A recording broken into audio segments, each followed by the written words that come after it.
So for the Gupta period, very prosperous phase of Indian history, and the name of the PDF is Gupta period architecture, and you will be able to see.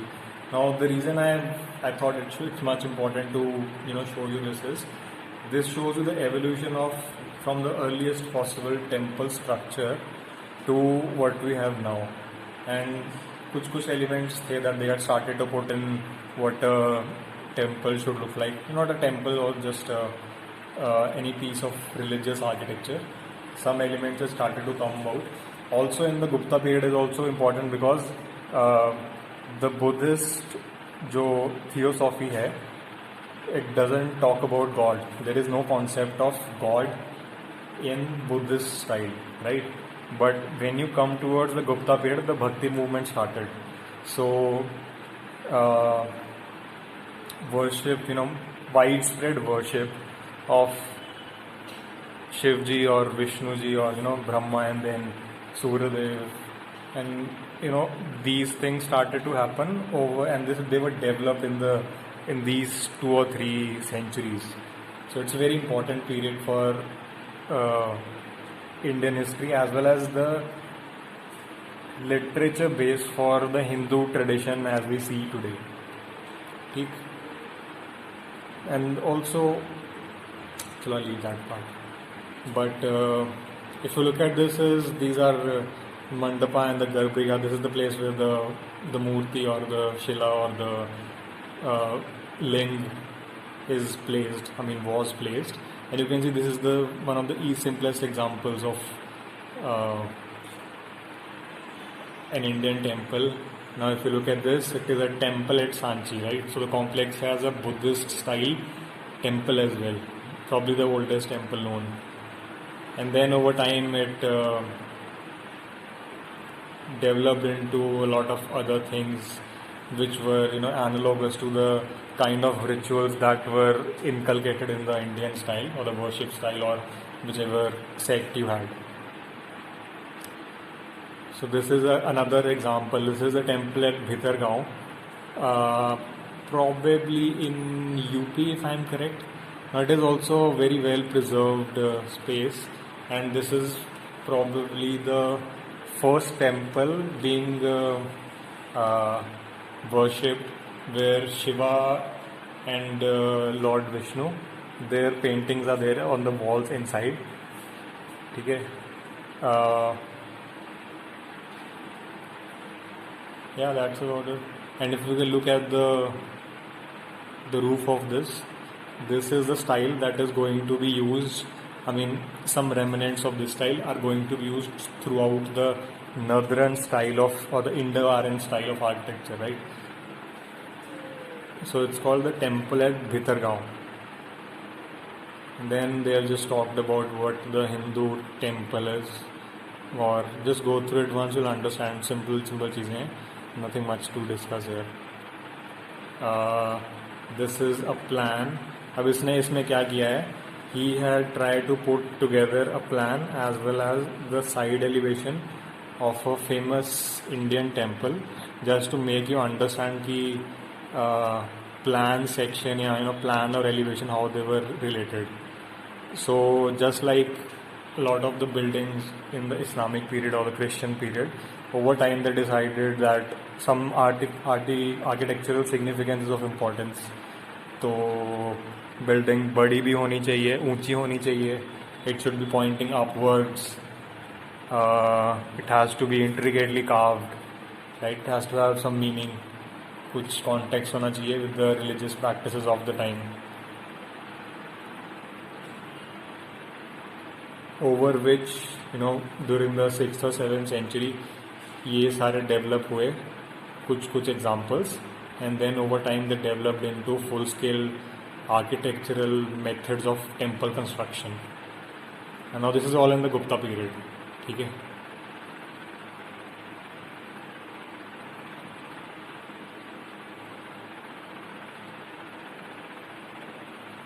Again, Vastu Shastra or Vastu principles had started to be seen in this period. This is the interiors for Elephanta Caves, dedicated to Shiva. It's a very beautiful place if you ever visit.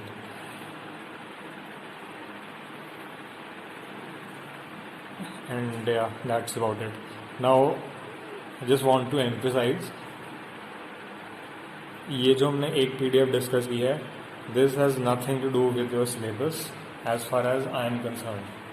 But just to give you a basic understanding कि ये develop कैसे हो रहा है, ठीक है? So your next will be Indian temple architecture. So now that we have come to basic understanding of what the Gupta period was doing, हमें एक precursor मिल गया कि we have a stencil which is going to be repeated throughout India, right? And the stencil is not the final product. The stencil is, as I said, in the books. The books being Vastu Shastra, Brihad Samhita, and Mayamatam. ठीक? They had, I mean, चलो मैं थोड़ा सा I'll just let you know. What they have said is कि there are around 22 or 24 different kinds of temples that can be made, and there is a very detailed account of what the proportion of the length to the height will be, as well as the length of the the inner spaces to the outer spaces, the proportion of the ratios of the width to the length to the height, as well as कि कहाँ पे क्या place होगा, very detailed.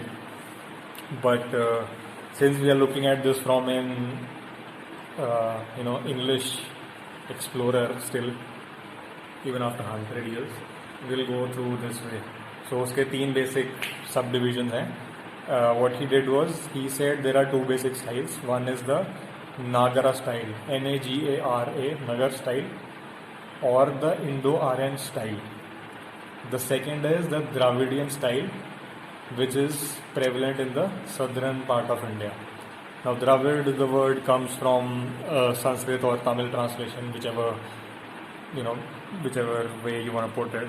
So, Dra is actually Tra, and Vid is surrounded by sea on 3 sides. So, his 2 basic categorization is Dravid, Indo-Aryan, and then the third one is Vesara style. Vesara is an old Sanskrit word for the term mule. Mule to pata hai, खच्चर को बोलते हैं. A खच्चर is a crossbreed between a donkey and a horse, if I'm correct. So 3 basic styles. I'll just start with what the basic features of an Indian temple would be. So basic features are, firstly, there will be a Garbhagriha. The Garbhagriha is the central place where the deity or the image or the statue, the ling, whatever you want to call it, is placed. Okay? Just in front of the Garbhagriha is the Mandapa. The Mandapa is the entrance to the temple, as well as it is also a place where the worshippers used to collect for the ritual practices. Or you could say it is a colonnaded place where the other rishis or the people who wanted to visit, they would stay, because in many of the olden temples no one was allowed inside the Garbhagriha, because see, this time there is no light, the walls are very thick, and they want to keep the place clean. So inside the Garbhagriha there is going to be just one priest who will do all the rituals. Everybody is outside. Now the other thing to understand is all Indian temples are placed around the cardinal direction. Okay? So the entrance of the temple or the Garbhagriha will be facing exactly east, because the sun rises in the east and they expect the first ray of the rising sun to reach exactly the foot of the deity or the murti. Okay? So if there is people standing there, or there are a lot of rush, means that thing is not possible, which was considered inauspicious. Okay? So Garbhagriha is the place. In English it is called Sanctum Sanctorum. SANCTUM, Sanctum Sanctorum, SANCTORUM. It is where the basic ritual is happening. Just in front of it is the Mandapa where the people gather. Now above the Garbhagriha is this thing, this architectural construction. It is called Shikhar or Viman. The northern style, the Indo-Aryan style, will call it Shikhar. The southern style will call it Vimana or Viman.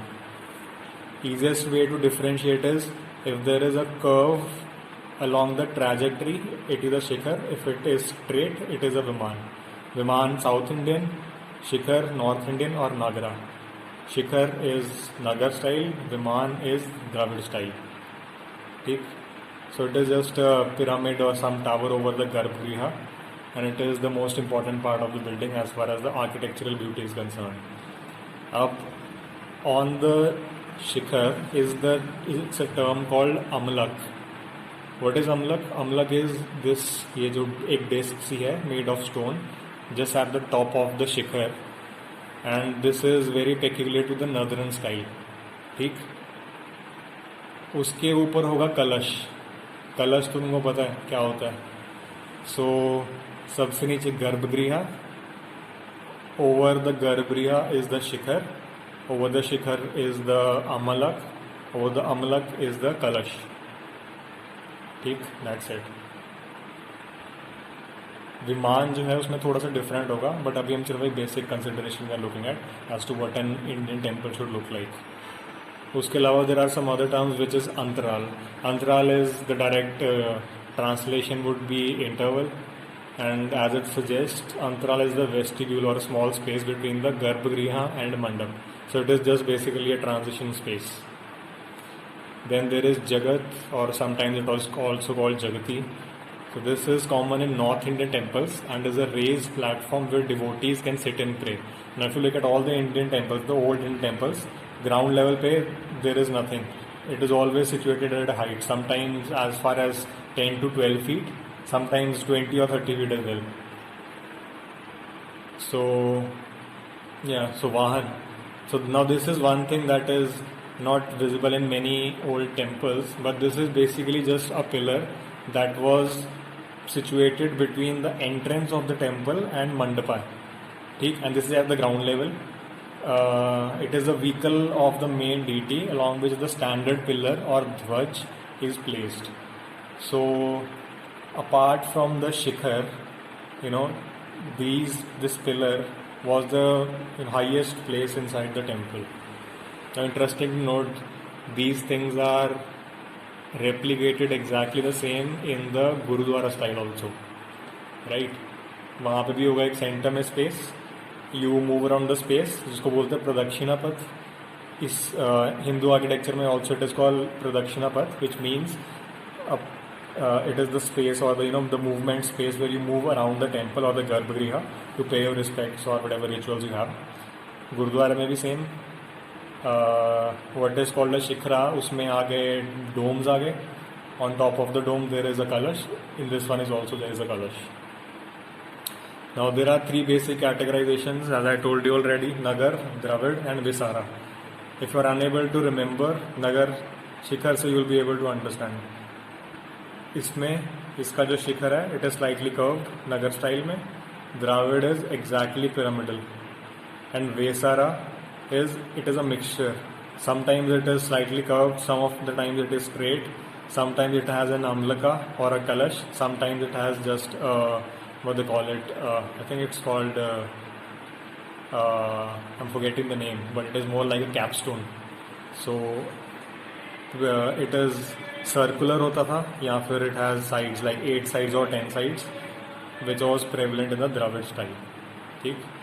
So if you start at the Nagar style, these are some of the important terminologies that you will be making as if you are asked the question, right? So यहाँ से you start, this generally has to be pointing towards the east. This is the raised platform, it is called Jagati. You move above towards the staircase and where you come across the Pradakshina path, right? So if you see the colonnade, you can move around the whole temple structure. This movement, this space or the colonnaded area will be called as Pradakshina path. Next you move towards the Mandapa. This is the Mandapa, which is a space between the entrance and the Garbhagriha. Now since this is a very developed kind of temple, they have decided that there are going to be 3 different categorization of Mandapa. This is the mandapa. This is Ardha Mandap. Ardha means half, which is a transition to the mandapa. Ardha Mandap. From Ardha Mandap you go to Mandap, and from Mandap you go to Mahamandap, which is उससे भी बड़ी जगह जहाँ पे people can gather. Then there is the Antaral, which is this एक ये छोटी सी the PQC. Antaral again, it is a transition space between the Garbhagriha and the Mandap. From over there you reach the Garbhagriha, which should be somewhere over here. उसके ऊपर you see शिखर. शिखर के top पे अमलक. At top of the अमलक is the Kalash. ठीक, that is all. अब it became popular in the northern part of India. इसके अलग categorization है, which will come to later.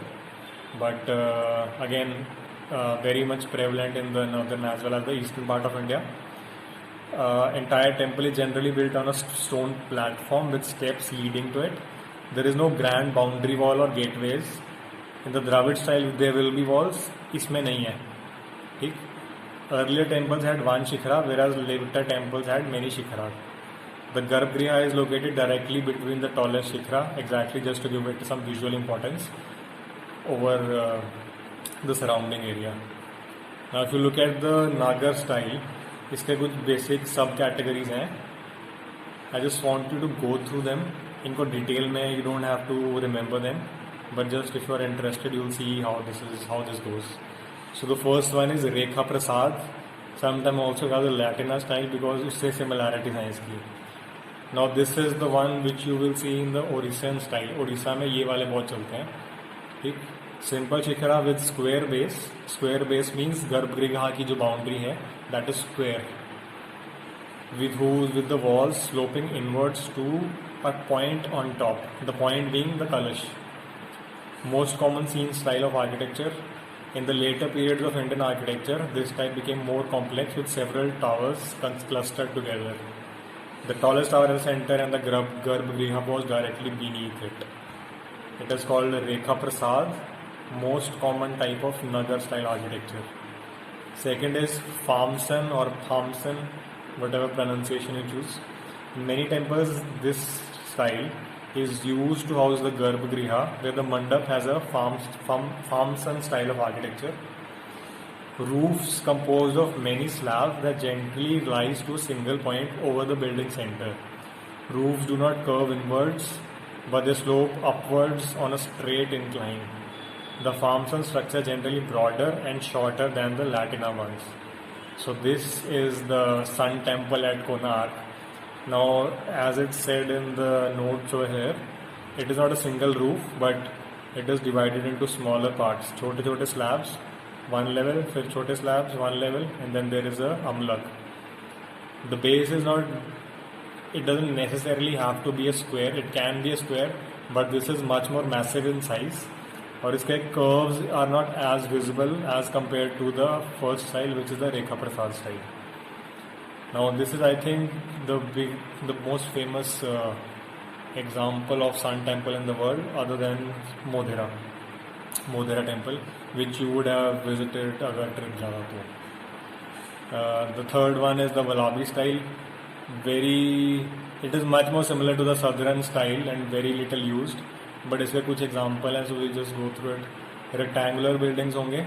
I mean, the base is rectangular in nature with a roof that rises into a vaulted chamber. Vault again exactly the same as in the Roman and the Byzantine style. It is also called the wagon vaulted buildings. If you search Google for the chariots which were prevalent in the Ashokan period, उसके roofs exactly same होते थे. Just a slight curve, ठीक. So ये side elevation में what you can see a cross sectional curve. This is a shikhara, but rather than being a square, it is rectangular in nature. और उसके ऊपर there is some carving, ठीक. The second style is called Vesara, as I have already mentioned. Vesara style stands for Vesara. The word stands for mule or crossbreed. It is a mixture of the Dravid style and the Nagar style, and very much prevalent in present day Karnataka and parts of Maharashtra. Nothing very pronounced. मतलब इसमें they don't have very distinct style, but the genius of the architecture lies in their ability to amalgamate two different styles. Two styles which were not supposed to meet, but they used some element from one and the other, some from other, to create a very different style. It is very interesting. The third one is a Dravidian style of Indian architecture. ठीक. Now, in the Nagar style, शिखर यहाँ पे I think this thing is wrong. यहाँ पे शिखर नहीं होगा. यहाँ पे था हमलक. Amalaka has been replace by a capstone which is रफली अ स्फीयर और an octagon called a capstone, और उसके ऊपर एक कलर्स जैसा चीज होगा. शिखर की जगह पर there is a vimana, garbhagriha at the centre. In front of the garbhagriha is a mandapa. उसके बाहर there are sculptures around the complex. Dravidian style में generally there will be a wall around the main temple complex. यहाँ पे नॉर्मली वहाँ पे क्या था, there was एक कॉलम था. यहाँ पे कॉलम की जगह पे there is a statue of Nandi, and in front of it is a gopuram. Gopuram is again, this is generally a miniature form of the shikhara or the viman, and it is just a term for the entrance, right? So the temple is always enclosed within a compound wall. Gopuram, the entrance gateway in the center of the front wall. Vimana, the term Vimana is the shape of the main temple tower. It is a stepped pyramid. See, it is stepped always. Nagar style में that wasn't the thing. It was more of a gradual curve of a single thing. Next में it is very very clear generally Dravid style में that it will be a replication of the same element. Same element levels में ऊपर जाएगा. It is a stepped pyramid that rises up geometrically. In the Dravid style, shikhar is the word used for the crowning element at the top of the temple. यहाँ पे आ गया which is shaped like a stupica or an octagonal cupola. ठीक है. At the entrance of the Garbhagriha there will be sculptures of fierce Dwarpalas guarding the temple. This is very peculiar to the Dravid style again. Dwarpala is more like attendants या फिर bodyguards. So उसका जो main sanctum sanctorum है उसके entrance पे there will be sculptures of guardians always. Generally there is a temple tank within a compound. Temple tank means water body होगी कोई ना कोई. Subsidiary shrine could be found within the main tower or beside the main tower. In many temples the Garbhagriha is located in the smallest tower. It is also the oldest. With the passage of time and the rise of population of the temple town, additional boundary walls were added. The newest structure would mostly have been the tallest gopuram. Now example इसके हैं बहुत सारे. I think you may know Meenakshi temple या Brihadeshwara temple और Madurai temple, Kanchipuram.